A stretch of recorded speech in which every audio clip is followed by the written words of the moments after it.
Assalamualaikum warahmatullahi wabarakatuh. Saya Elsa Nanda Rahmadona, perwakilan dari kelompok 4, akan mempresentasikan PowerPoint Bahasa Indonesia tentang ejaan yang disempurnakan, yang beranggotakan saya sendiri Elsa Nanda Rahmadona, NPM 1903021025, kemudian ada Siti Nuhairah 1903020057, ada Vivi Ayunda 1804102041, dan Irfangi 1702100048.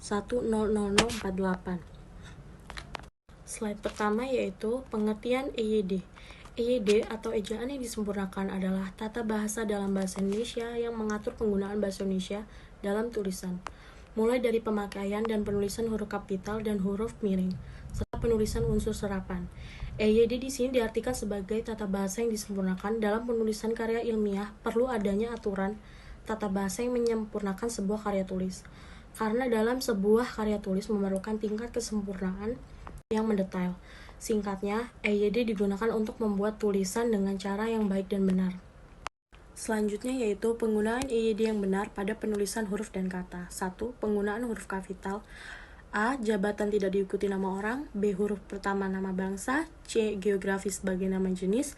D. Setiap unsur bentuk ulang sempurna. E. Penulisan kata depan dan kata sambung.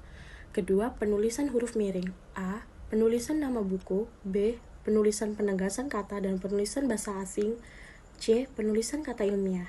Yang ketiga yaitu penulisan kata turunan. A. Gabungan kata dapat awalan akhiran. B. Gabungan kata dalam kombinasi. Yang keempat, penulisan gabungan kata. A. Penulisan gabungan kata istilah khusus. Yang B. Penulisan gabungan kata serangkai. Selanjutnya, penggunaan EYD yang benar pada partikel, singkatan, akronim, dan angka.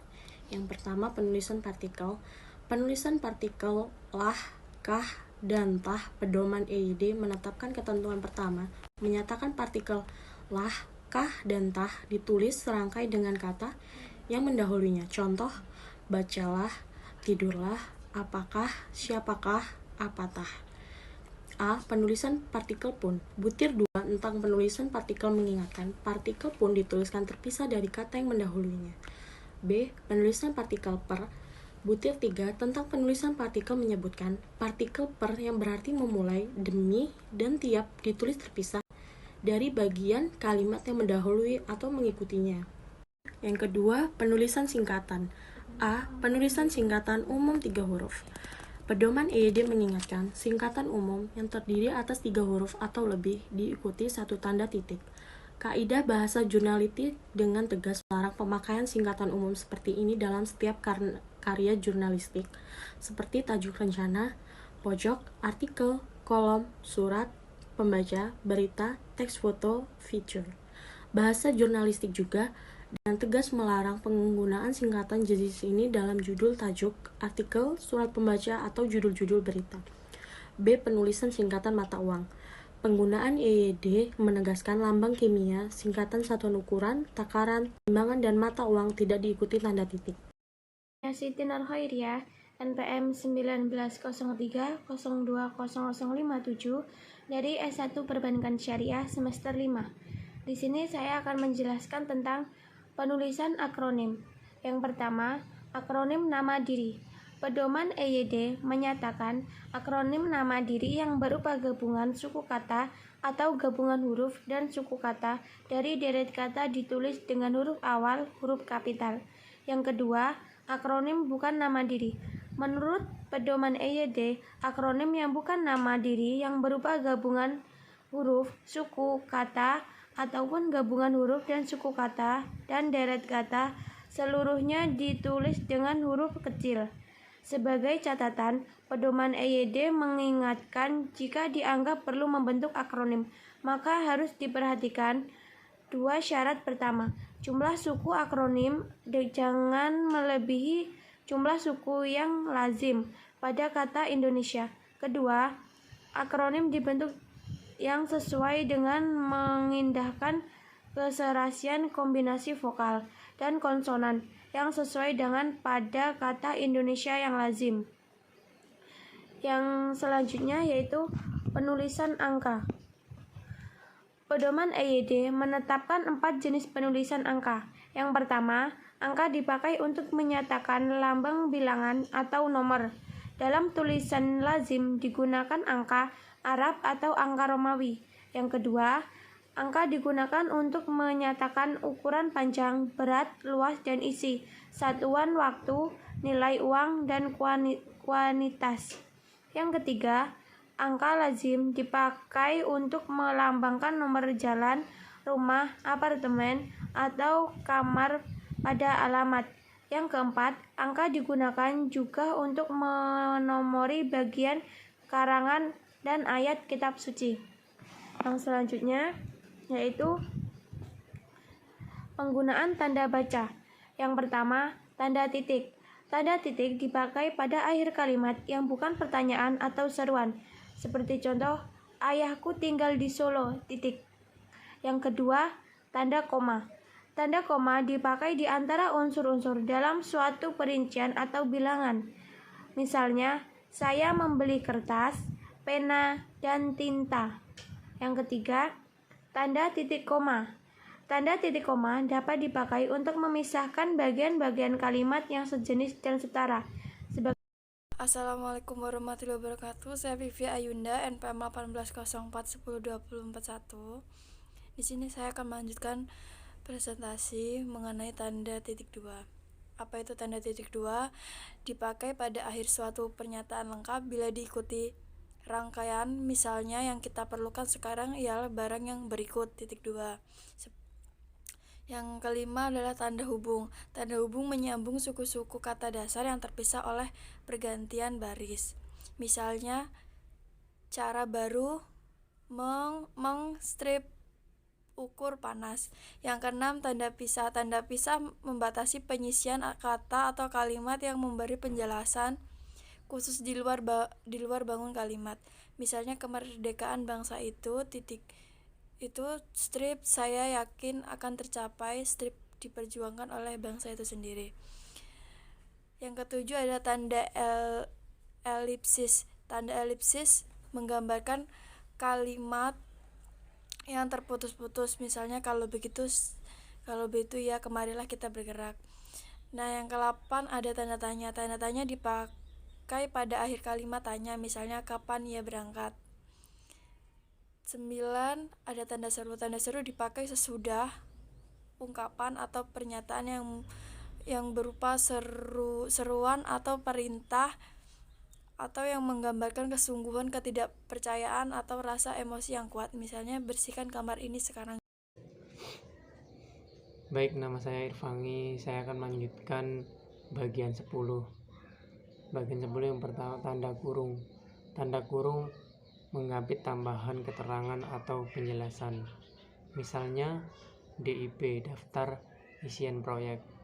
Kantor itu sudah selesai. Tanda kurung menggapit keterangan atau penjelasan yang bukan bagian integral pokok pembicaraan. Misalnya, sejak Tranggono yang berjudul Ubud, nama tempat yang terkenal di Bali, ditulis pada tahun 1962. Selanjutnya yang ke-11, bagian 11, tanda petik. Tanda petik menggapit petikan langsung yang berasal dari pembicaraan, naskah, atau bahan tertulis lain.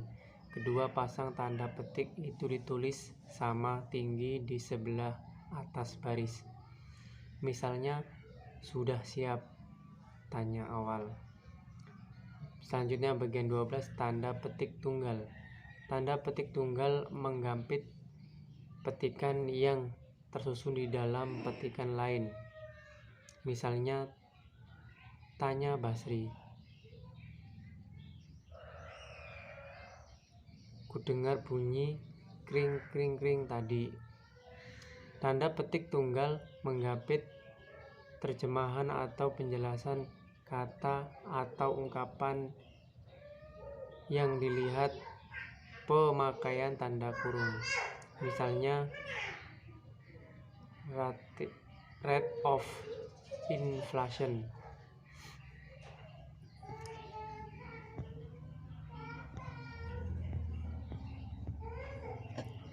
Selanjutnya yang bagian ketiga 13, tanda ulang. Angka 2 biasa.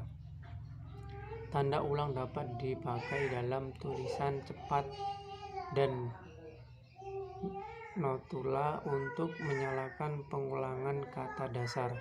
Misalnya kata-kata. Bagian 14, tanda garis miring. Tanda garis miring dipakai dalam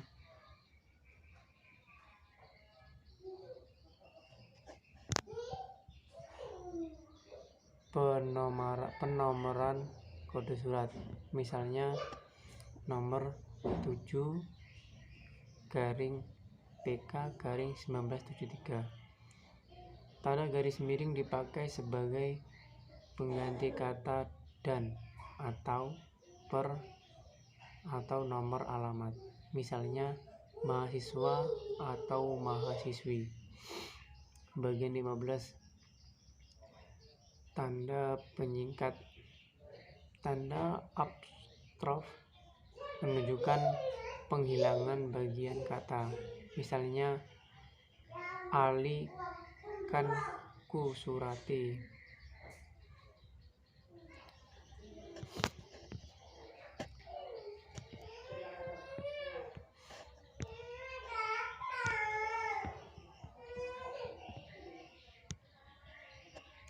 Penutup. Penggunaan tanda baca perlu diperhatikan dalam penulisan karya tulis atau karya ilmiah. Masing-masing tanda baca memiliki aturan dan tata letak penggunaannya, sehingga kita harus cermat dalam menggunakan tanda baca dan menempatkan tanda baca pada aturan yang telah ditetapkan. Penggunaan ejaan yang disempurnakan EYD sangat dibutuhkan dalam penulisan karya tulis ilmiah agar sebuah karya tulis ilmiah tersebut dapat tersusun dengan baik dan mudah dipahami.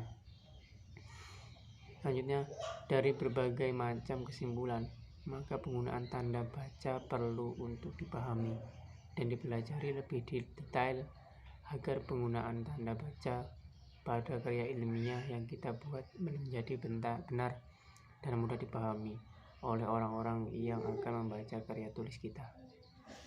Sekian, wassalamualaikum warahmatullahi wabarakatuh. Sekian presentasi dari kelompok kami. Jika ada salah kata mohon dimaafkan. Saya akhiri. Wassalamualaikum warahmatullahi wabarakatuh.